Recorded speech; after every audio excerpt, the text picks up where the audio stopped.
Vagaba yo en oscuridad hasta que vi a Jesús, mas por su amor y su verdad ya vivo en plena luz. Gozo y luz hay en mi alma hoy, gozo y luz hay, ya que salvo soy.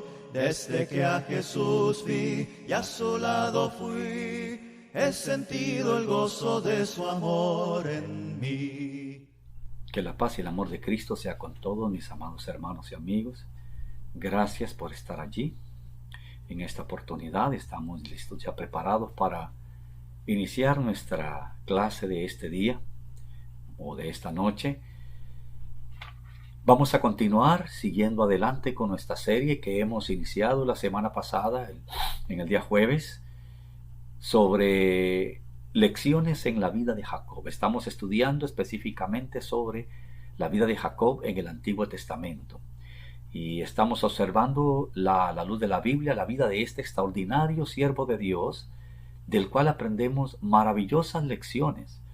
Y sumamente interesante porque Jacob no es necesariamente una figura que es así como un gran héroe en el Antiguo Testamento o de grandes hazañas heroicas como lo fueran otros grandes siervos de Dios también. Dígase por ejemplo David, el mismo Salomón, el mismo Saúl, grandes reyes de la antigüedad. U otros personajes por otras razones.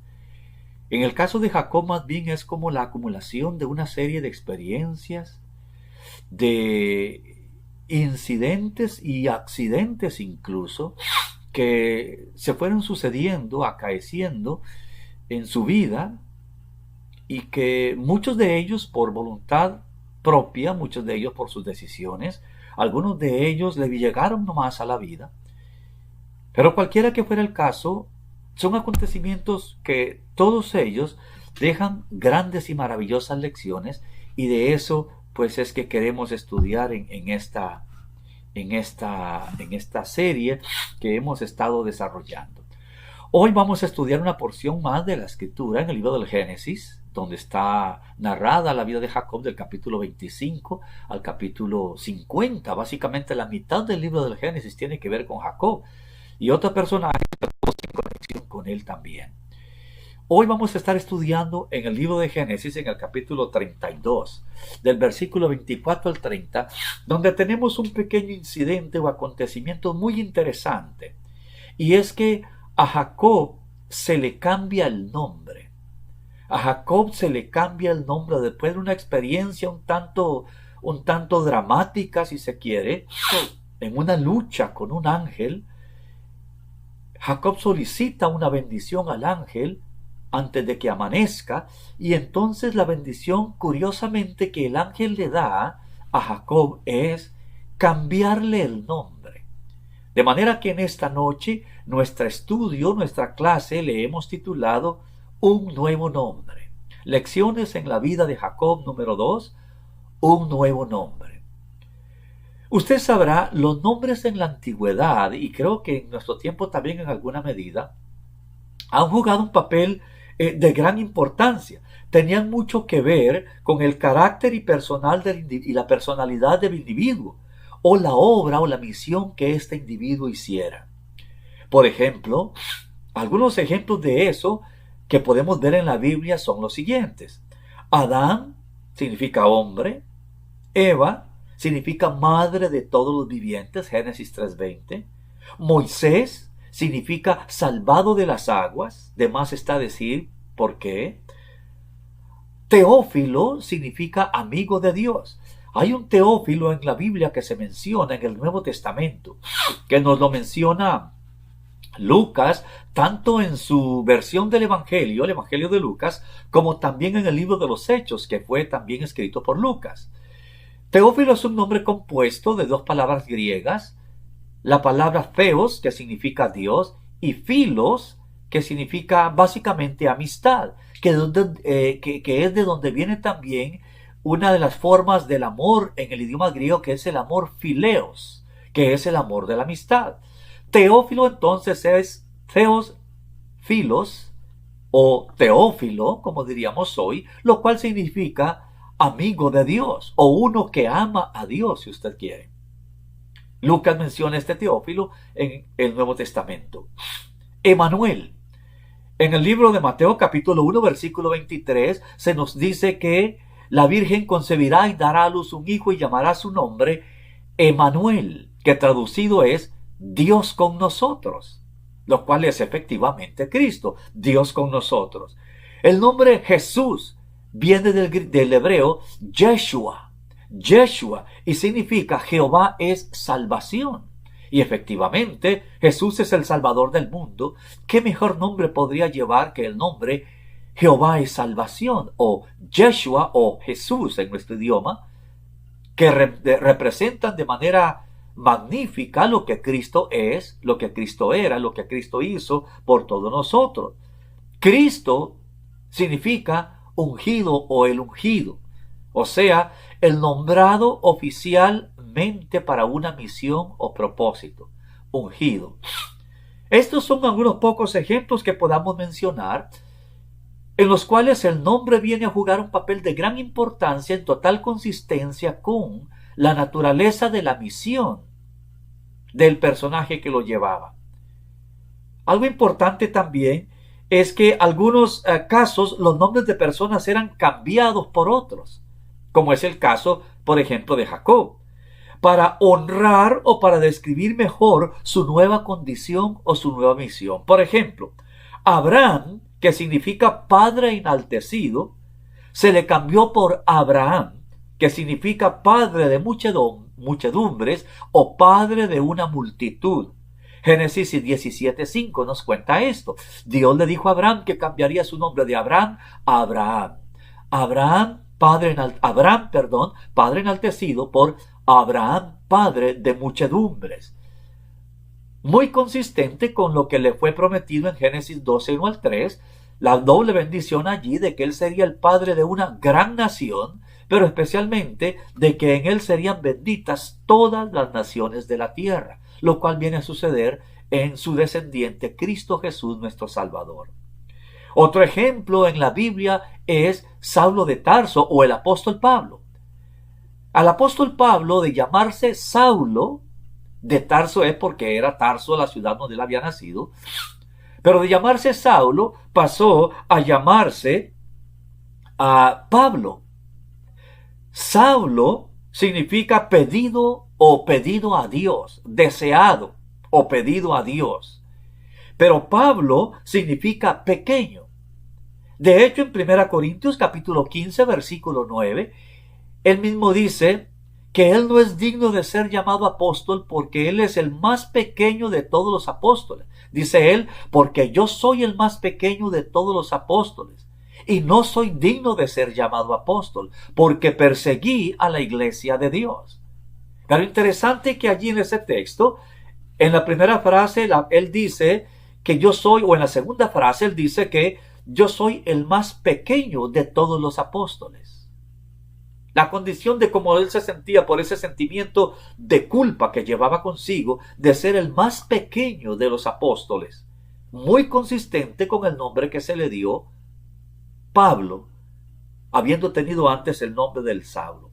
Bueno, y así sucesivamente podríamos seguir mencionando muchos otros ejemplos de cambios de nombres o de nombres nuevos, incluso nombres originales, que ilustran cómo el nombre es de tanta importancia o era de gran importancia y de gran consistencia con la naturaleza de la misión del individuo o por una nueva condición que éste adquiría.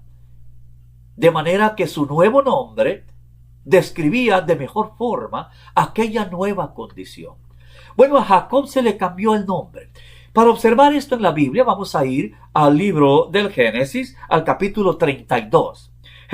Vamos a leer aquí en Génesis 32, versículo 24 al 30.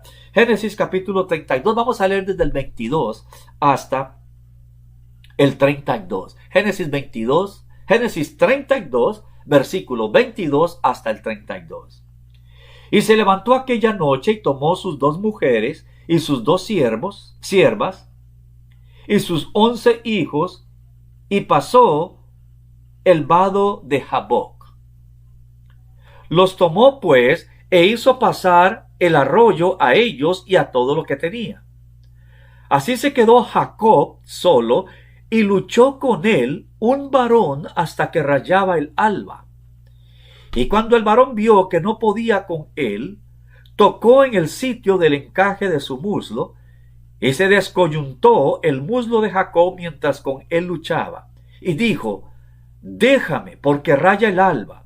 Y Jacob le respondió: no te dejaré si no me bendices. Quiero que subraye o ponga su dedo allí en este versículo 26, amado hermano, amado amigo, porque Jacob explícitamente le dice: no te dejaré si no me bendices. Jacob le pide al ángel o a este personaje con el cual está él luchando una bendición.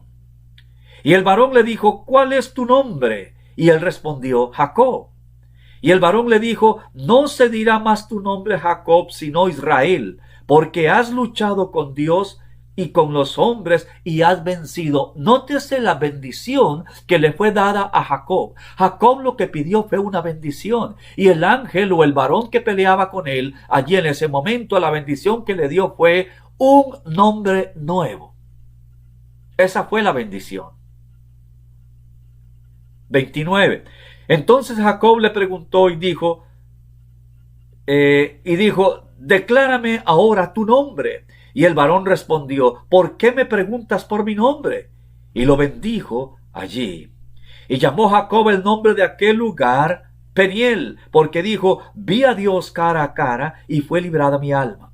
Y cuando había pasado Peniel, le salió el sol y cojeaba de su cadera. Por esto no comen los hijos de Israel hasta el día de hoy, hasta hoy día, del tendón que se contrajo, el cual está en el encaje del muslo, porque tocó a Jacob este sitio de su muslo en el tendón que se contrajo. Aquí tiene usted la narración bíblica del acontecimiento en el cual a Jacob le es cambiado el nombre. Pero reiteramos la importancia que tiene, o cómo llama la atención, el hecho de que lo que Jacob pide es una bendición y lo que se le otorga es un cambio de nombre. Podemos concluir sin lugar a dudas de que la bendición que Jacob obtuvo fue un cambio de nombre. Pasó de llamarse Israel a llamarse, pasó de llamarse Jacob a llamarse Israel. Esto es de mucha importancia. Ahora, ¿por qué cambió Jehová el nombre de Jacob? ¿Cuál fue la razón por la cual lo cambió? Pueden ser muchas razones, pero podemos mencionar algunas posibles aquí en esta clase. En primera instancia, probablemente para reavivar un espíritu decaído a causa de todas las dificultades que había sufrido. Jacob había sufrido muchas dificultades. No había sido una vida fácil para Jacob, a pesar de que pareciera que sí, al haber obtenido toda aquella bendición que le correspondía a su hermano Esaú, como estudiamos la clase pasada. Realmente no es el caso. La vida de Jacob fue una vida sufrida. Por ejemplo, había tenido que huir de su tierra y su familia para salvar su vida. Jacob se había obligado a dejar los suyos, a dejar su tierra, a huir para poder así salvar su vida. Génesis 27, 41 al 43 nos narra esto. Al principio la intención era que fuera por unos días. De hecho, su madre Raquel le dice, su madre Rebeca le dice a Jacob: mira, hijo, vete por la ira de tu hermano que te busca para matarte. Y entonces así lo hizo Jacob, se fue a tierra lejana, a tierra de su tío Labán.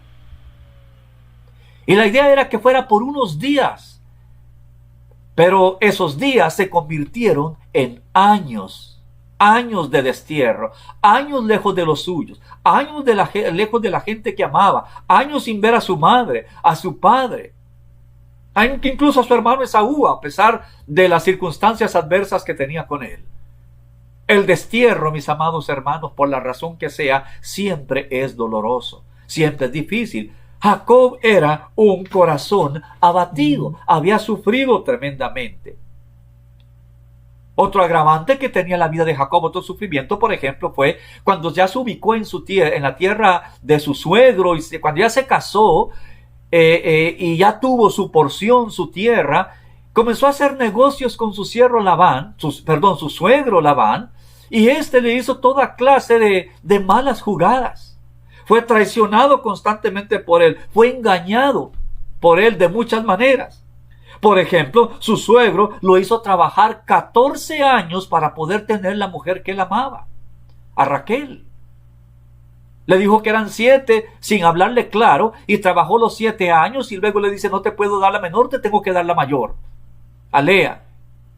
Y bueno, la tomó, ni modo, ¿qué podía hacer? Pero le dijo: no, yo amo a tu otra hija y es a ella quien quiero por esposa. Y volvió a trabajar otros 7 años. En otras palabras, trabajó 14 años para poder tener el amor de su vida consigo mismo.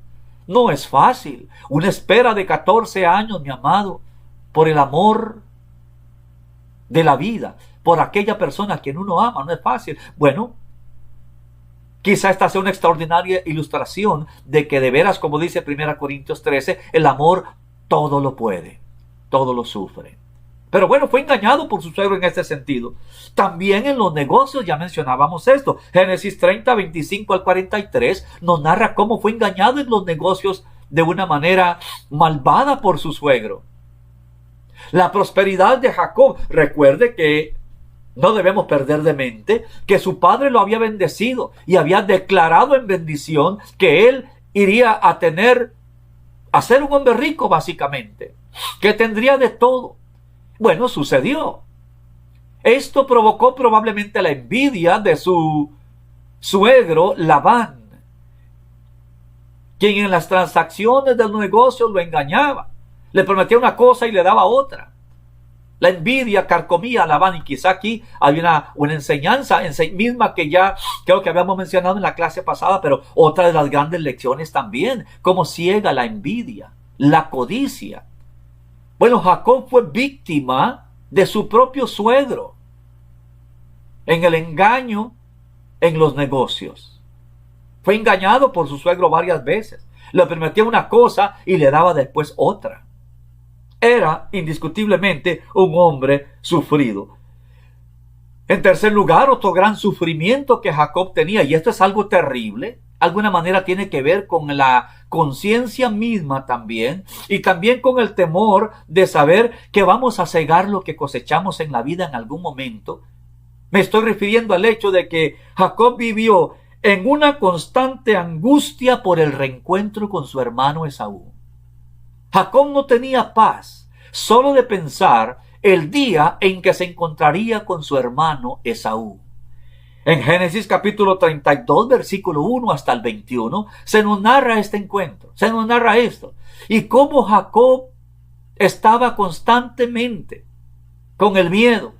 Es más, el texto que ya leímos allí en el capítulo 32 sobre cuando luchó con el varón y se le fue cambiado el nombre. De hecho, Jacob va ya en el camino de regreso a su casa, hacia la tierra de su padre Isaac, hacia Canaán, cuando recibe noticia de que su hermano Esaú viene al encuentro también con 400 hombres.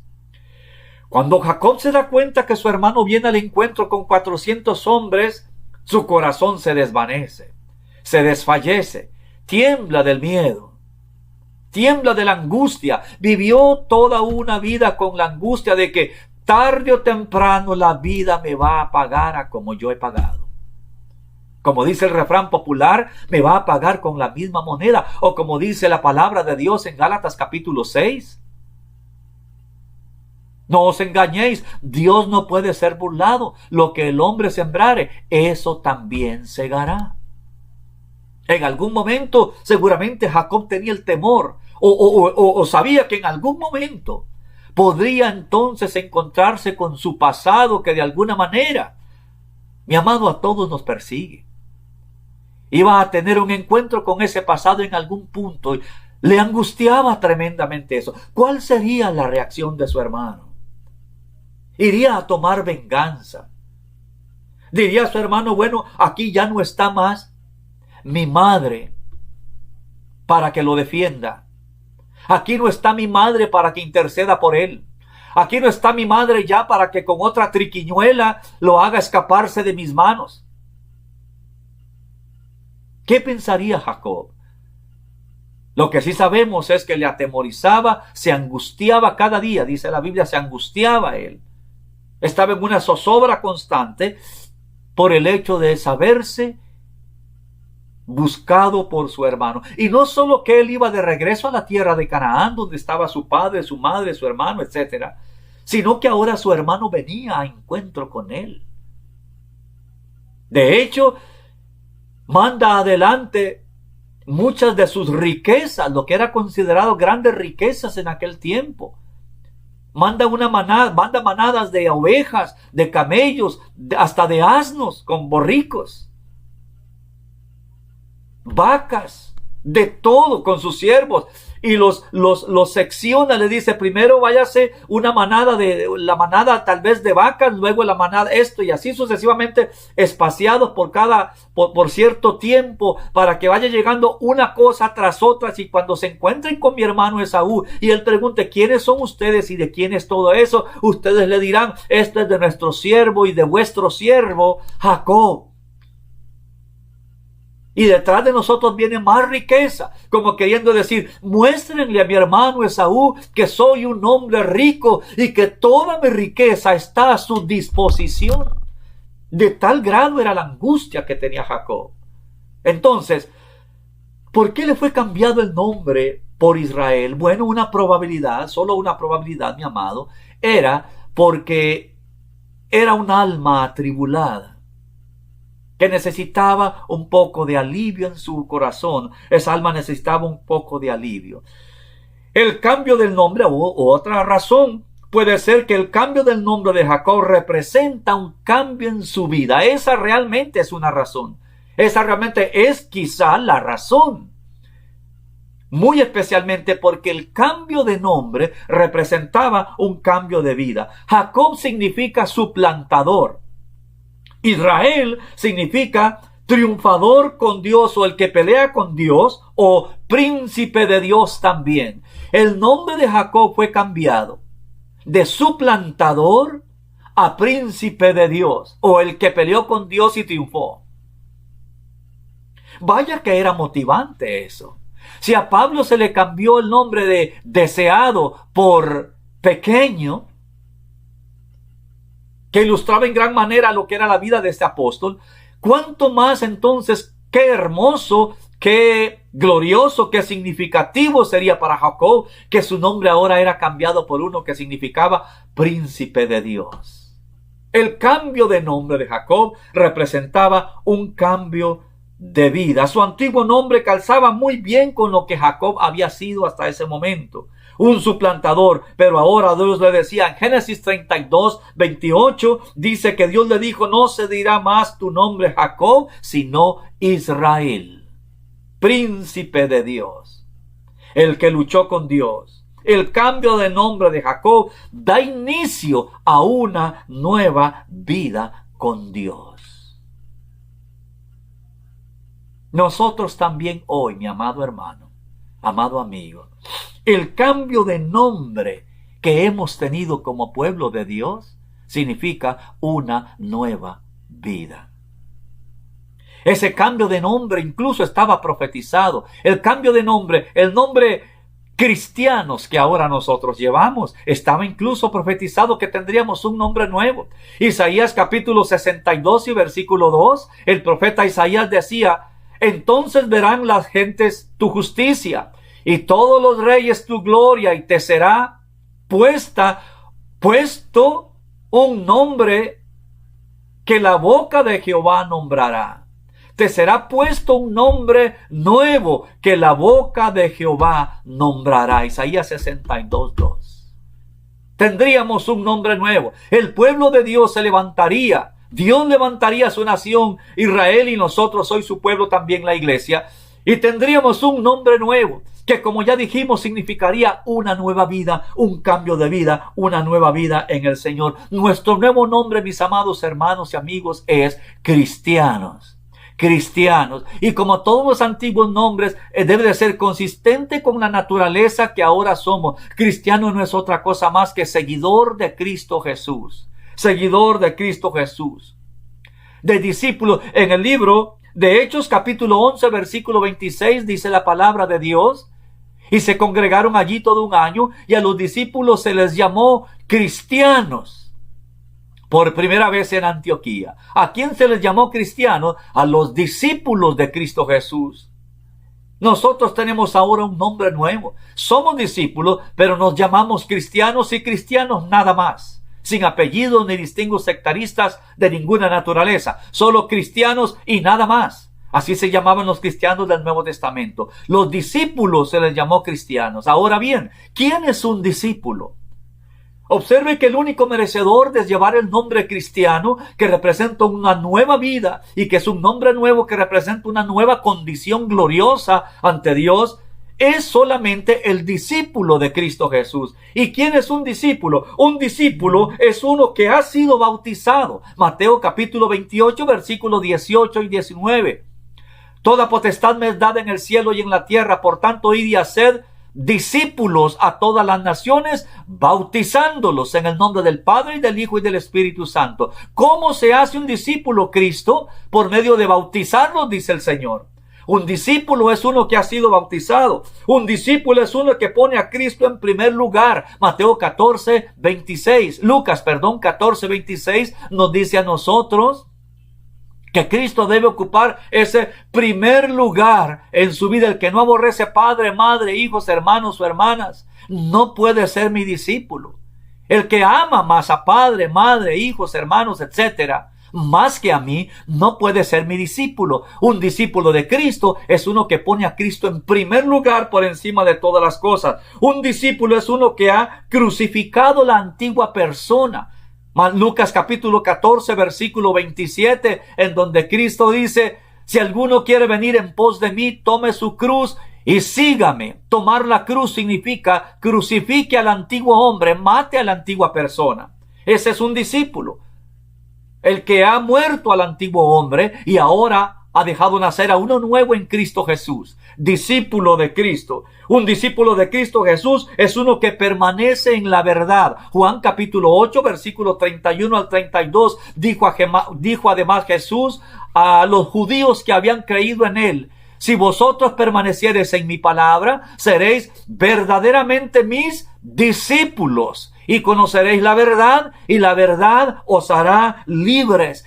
Un discípulo es uno que permanece en la verdad de Cristo Jesús. Entonces, un discípulo, mi amado, bíblicamente es uno que ha sido bautizado, es uno que pone a Cristo en primer lugar, uno que ha crucificado la antigua persona y es uno que permanece en la verdad. Ese es un discípulo. Y a esos, Hechos 11:26, es a quienes se les cambió el nombre por cristianos.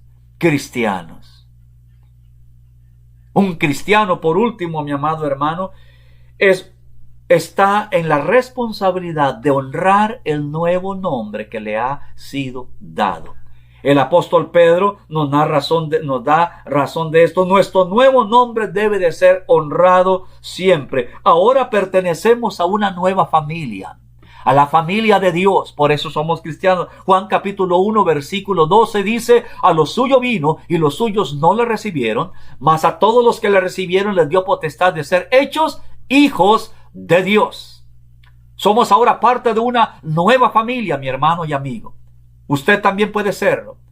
Parte de una nueva familia, la familia cristiana, la familia de Dios. Observe que hijo de Dios, en hijo de Dios uno se hace por medio de la obediencia a los que le recibieron. ¿A quién? A Cristo Jesús.